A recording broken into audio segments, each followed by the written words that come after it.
भारत का unemployed youth cockroach के बराबर है, ऐसा कहना था चीफ जस्टिस ऑफ इंडिया का, जिसके रिएक्शन में किसी ने कॉकरोच जनता पार्टी नाम का एक अकाउंट बनाया एंड देश के 50 लाख डिल्यूजनल युवाओं ने इसे रेवोल्यूशन समझ लिया। और अब इन 50 लाख लोगों को मैं बताना चाहता हूँ कि आप कॉकरोच नहीं बल्कि एक भेड़ हो, क्योंकि आपको सिर्फ भेड़ चाल करना आता है। आओ 1 मिनट में बताता हूँ कि कैसे ये पूरा मूवमेंट जेनजीज की स्टूपिडिटी और लेजीनेस को और क्लियरली दिखा रहा है। एंड ये वही प्लेबुक है जो राघव चड्ढा ने खेली थी, जहाँ पहले थोड़ी होप बेची जाती है और फिर खुद बिका जाता है। जिसमें सबसे पहले हमारी नजर पड़ी इनके इस पोस्ट पे, जहाँ क्लैरिफाई कर रहे हैं कि हम नेपाल के यूथ की तरह सड़क पर नहीं उतरेंगे। इंडियन जेनजीज तो ज्यादा समझदार है, उन्हें पता है सही क्या और गलत क्या। मतलब इसके अकॉर्डिंग नेपाल के मिनिस्टर इतना करप्शन कर रहे थे, नेपाल को लेजिट खोखला कर रहे थे, पर अगर नेपाल की जेनजीज ने हिम्मत दिखाकर उन्हें हटा दिया तो वो कम समझदार है। अगर तुम खुद को कॉकरोच मानते हो तो इस पोस्ट ने तुम्हें बस डिल्यूजन बेच दिया by demeaning the courageous steps taken by Nepal Gen Zs. दूसरा बड़ा फॉल्ट हमें दिखा इनके एआई जनरेटेड स्लॉपी मैनिफेस्टो के 3rd पॉइंट में, जहाँ ये लोग 50% रिजर्वेशन डिमांड कर रहे हैं फॉर वुमेन इन पार्लियामेंट। ऐसे तो कई जेनजीज रिजर्वेशन के अगेंस्ट होते हैं और कहते हैं कि डिजर्विंग को ही सीट मिले, तो यहाँ रिजर्वेशन क्यों मांगी जा रही है? कहाँ गई मेरिट की डिमांड? इस देश में ना लोगों को आदत हो गई है मसीहा का इंतजार करने की, एंड अब तो स्टैंडर्ड इतने गिर गए हैं कि एक यूएसए बेस्ड एआई से लोगो बनाने वाले अकाउंट को भगत सिंह समझा जा रहा है। एंड द आयरनी इसकी ये खुद को न्यूट्रल क्लेम कर रहे हैं, but the admin is closely linked to Aam Aadmi party, जिसने 3 साल तक उनकी सोशल मीडिया टीम के लिए काम कर रखा है। एंड मनीष सिसोदिया के साथ तो उनके होलसम पिक्चर भी है। यहाँ पे मैं आम आदमी पार्टी को गलत नहीं बोल रहा, उनके नेता को अगर झूठे केस में जेल में डाला जा सकता है तो वो एटलीस्ट सोशल मीडिया कैंपेन तो चला ही सकते हैं। यहाँ मैं तुम लोगों पर सवाल उठा रहा हूँ जिन्होंने इस अकाउंट को रेवोल्यूशन समझ लिया है, जबकि क्लियरली दिख रहा है कि ये कोई इंडिपेंडेंट वॉइस नहीं बल्कि एक पार्टी से बैक्ड है। ये क्लेम कर रहे हैं कि जेनजीज ने ये मूवमेंट शुरू करके बूमर्स को बुली कर दिया, बट कैसे?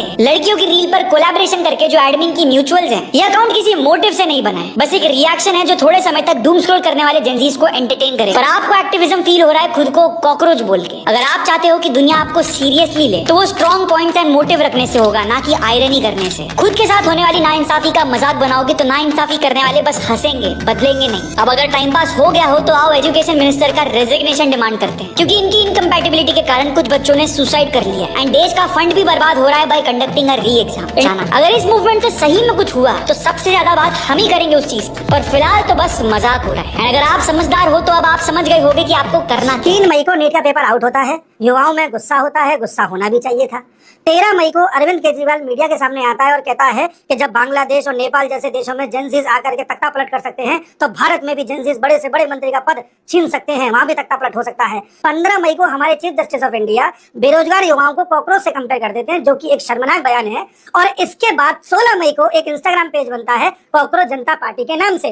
कायदे से ये बनाता है सीजीआई के बयान के खिलाफ, लेकिन विद द टाइम इसे बीजेपी के खिलाफ तैयार कर दिया जाता है और सरकार के खिलाफ युवाओं को खड़ा करने का एक कार्यक्रम चलाया जाता है।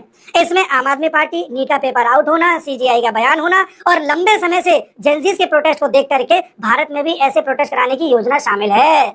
यानी कि ये ऑर्गेनिक नहीं है, सोची समझी साजिश है। इस पेज को चलाने वाले कई लोग हैं जिनका एक एक करके मैं खुलासा करता हूँ, ध्यान से सुनना। इस पेज को देखा जाए तो आम आदमी पार्टी का ही दूसरा पेज कह सकते हैं। इस पेज को चलाने वाला पहला व्यक्ति है अभिजीत दीपके, ये यूएस से इस पेज को चला रहा है।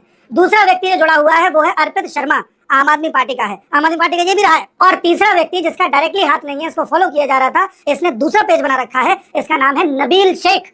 ये यूएई में रह रहा था और यूएई से यूएस गया था, उस वक्त यूएस में था जब ये पेज बनाया जा रहा था। ये पेज वाले एक जने को और फॉलो कर रहे हैं जिसका नाम है मेघनाथ, जो न्यूज लॉन्ड्री से जुड़ा रहा है। और न्यूज लॉन्ड्री किस तरह से एंटी बीजेपी है, किस तरह से सरकार के खिलाफ रहता है, हम सब जानते हैं। यानी पूरा एक इकोसिस्टम तैयार किया गया। जैसे ही ये पेज तैयार हुआ, कई लेफ्टिस्ट पत्रकारों ने, कई पॉलिटिशियंस ने इस पेज को आगे बढ़ाना स्टार्ट किया।